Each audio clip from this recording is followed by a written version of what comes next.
All right. Thanks for joining us on the Financial Symmetry Show. I have Grayson Blazik with me today. Welcome, Grayson. Hello. And today we're talking about the summer sprint, those last few weeks of summer before the kids go back to school. And I have been joking that I am having the summer of George. I proclaim this the summer of George!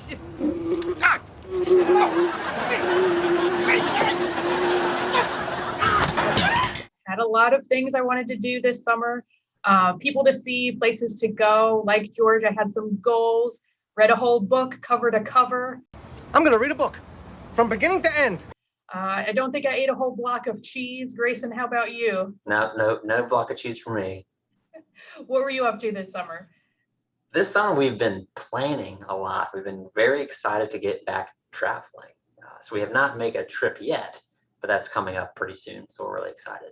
Nice. Yeah. And so, like George, we don't want you to end up in his situation, eating cheese with no clothes on. So we want to give you some tips for these last couple weeks of summer, the summer sprint, to make sure that you start the fall season on the right foot, to help you enhance today and enrich tomorrow. So Grayson, you've kind of grouped these into three main areas for us, right? I have. So three main areas that are broken out in today's podcast are spending, saving, and taxes. So underneath each of those, with the spending, it's first and foremost is to create a post-COVID spending plan. So we talk through that, introducing travel back into your travel budget, which is certainly a big one for me.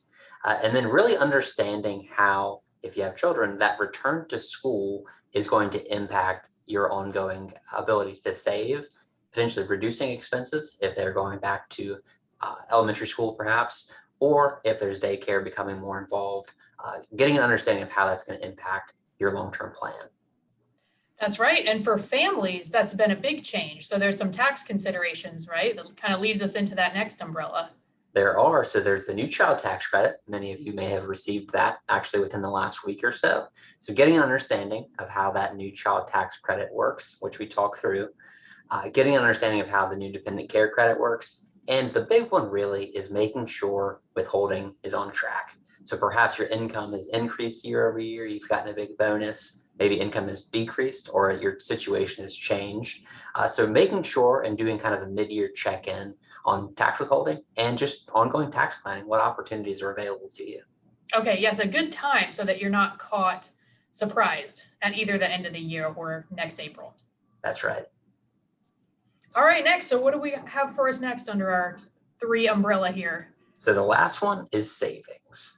So the first one is really, are you on track? Have you been saving to a level that you were hoping to this year? And if not, what can you do to kind of increase that or reevaluate?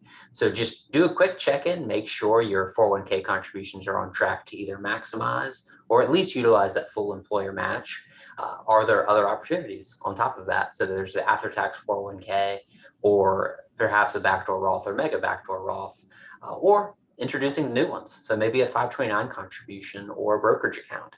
Getting a sense of how your ongoing spending has changed as we reemerge kind of into the post-COVID world. Reevaluate that spending and get a sense of what can you be doing to perpetuate your wealth through ongoing savings.